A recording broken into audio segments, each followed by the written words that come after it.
Yeah, people have said, I mean, in the world of social media where everything is sort of frozen in time for eternity, there's going to be a lot of fucked up shit.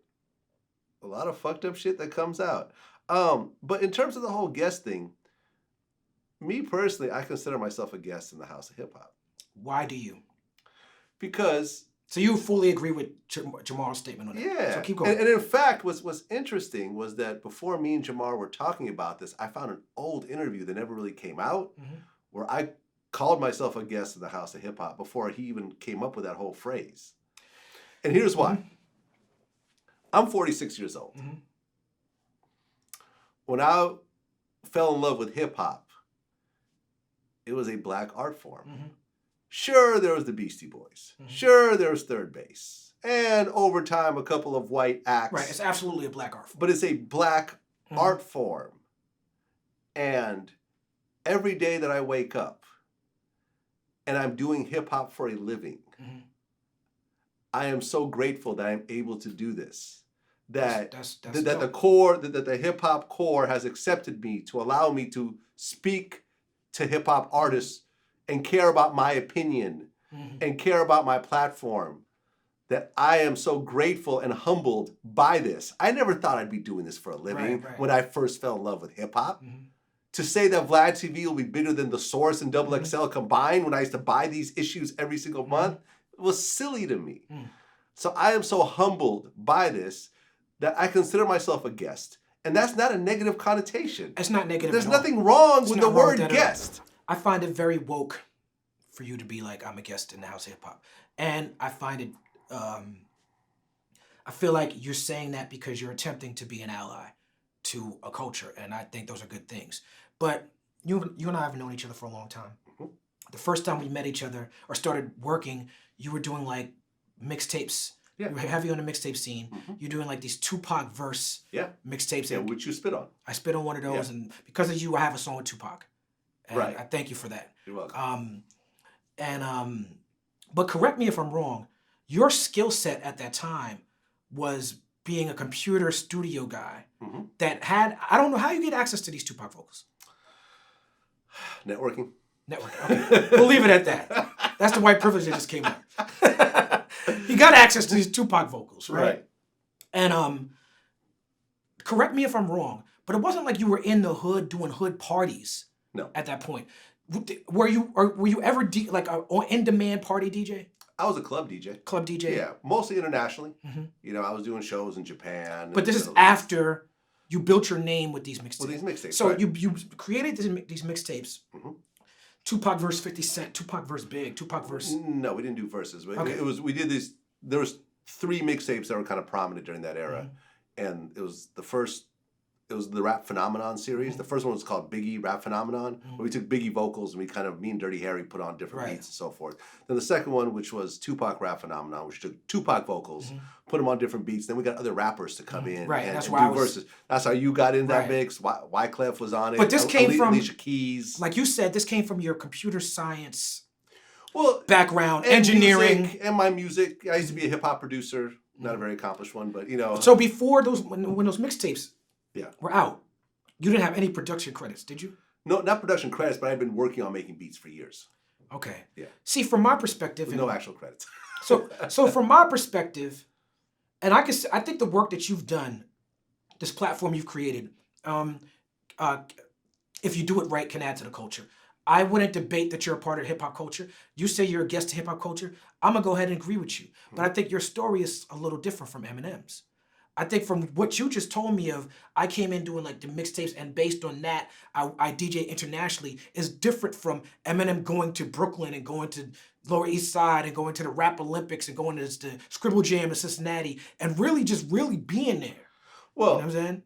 To be fair though, like my mixtape career started when I moved to New York in 2002, and I lived in the Flatbush area of Brooklyn. And so you with these, immersed. I was immersed in it. I have a backpack full of my mixtapes, and I would go to the African spots and the Canal Street and leave them on consignment, and go to the parties and get together with the rappers to get verses and everything else like that. So I immersed myself in the culture, a little bit different than Eminem, but kind of in the same vein. Yeah. You see what I'm saying? I see what you're saying. It's, Yeah. it's still. And I was doing clubs, and not so much house parties, but I was definitely doing hip hop clubs and everything else like that. It still just feels a little different to me. Okay, fair enough. You know, it just and I maybe it feels different to me because of my personal experience. Mm-hmm. Because while I know that I don't take you for a liar. While I know that if you say that, that's what you were doing. I saw Eminem doing these things with my own eyes. Mm-hmm. With you, my first interaction with you was like, I'm like, okay, here's a guy. Just from how when I met you, I'm thinking, because I was thinking, how did DJ Vlad, this Ukrainian immigrant, you know what I'm saying, USSR immigrant, attained such validity in the space? And from my perspective, I was like, okay, you had access to certain studio shit that people just didn't have access to, and you found a way in. Mm-hmm. I feel like Eminem's way in was a little bit more closer to home for me. Okay. Yeah. Fair enough. But the word guest, there's no negative I totally agree with that. And if you're someone who's white and you get offended at guest in hip hop, especially from someone like Lord Jamar, I don't think you should get offended by that. Right. At all. Like, I don't think you should get offended. I'm not mad at Eminem. Eminem has done a lot of work. He's done a lot of work.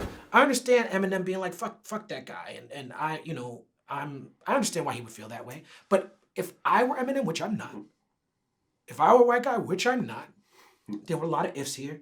Lord Jamar can say what the fuck he wants to say. Yeah. And, you know, even if you think he maybe used the wrong word, there are a lot of points that he was making that were valid about white people's relationship with Eminem. The thing that I feel like white people's relationship with hip hop, excuse me. The thing that I feel like is missing in that conversation is people are so focused on the word guest and this and that I feel like Eminem and Lord Jamar actually agree a lot about white people's place in hip hop.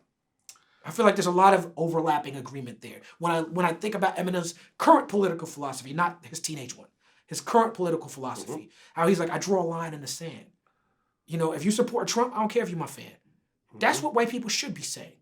Macklemore should be saying, support Black Lives Matter. Mac Miller was like, Black Lives Matter before he passed away. Yeah. You know what I'm saying? That when you in hip hop and you also take the additional step to be like, I am going to support not just bars and rhymes, but I'm going to actually invest in black culture. And, you know, and I'm going to take a stand against Trump. I'm going to support Black Lives Matter. When you do that, as opposed to like, oh man, don't talk about race, keep it hip hop. That's a racist. A white dude in hip hop who's talking about, don't talk about race, that's a culture vulture. Yeah, I mean, Tone Talks actually said, stop, don't talk about reparations, stick to hip hop. And I'm like, well, should I not be talking about hip hop also then, if that's the logic? Yeah. I mean, I do not like Tone Talks. I think he's a dummy. I think that he's a DA. Well, I know he used to be a DA, and they criticized Kamala Harris for being a DA, but they never talked about he was a district attorney in Los Angeles. Google it. He never talks about that. Well, he has a law degree from UCLA, right? He does. He does. But you know, as much as I think he's stupid, as I've said to you several times through this interview, you have to be very careful as a white person coming in that space. It's very easy for a black person to be like, you don't know what you're talking about. And there's not a lot I could say to that. You know what I'm saying? And that's fine. Mm-hmm. I'm okay with the criticism. Like, right. I don't mind being attacked. It's really not that big of a deal. Mm-hmm. People think like, okay, yeah, well, we're all going to get together and we're all going to tweet about it, and Vlad TV is going to get shut down. That's just making your numbers go up. No, that's all it's doing. You know, they're like, I saw a tweet on my way here that said, this is the tweet, they treat you the same way they treat me at this point, where they tweeted us all day, and then they say, just ignore these guys. Please just ignore me. Please. Please, just, if that's the plan, go ahead. Yeah. One guy was like, you know, man, we should just stop talking about Vlad. If we talk about Vlad, I'm like, y'all started talking about Vlad. You know what I'm saying? Like, Vlad probably never heard of ADOS until No, at all. Mm-hmm. At all.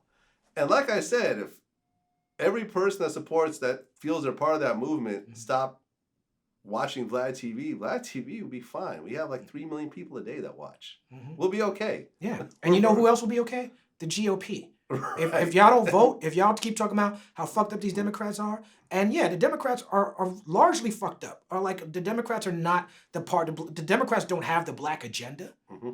But we do live, if you're talking about reparations, you're talking about voting. Yeah. So if you're just like no agenda, no vote, then just shut the fuck up. Then just stop trying to get reparations from the government if you don't plan on voting. Just go build your community. Yeah. Just go, you know what I'm saying?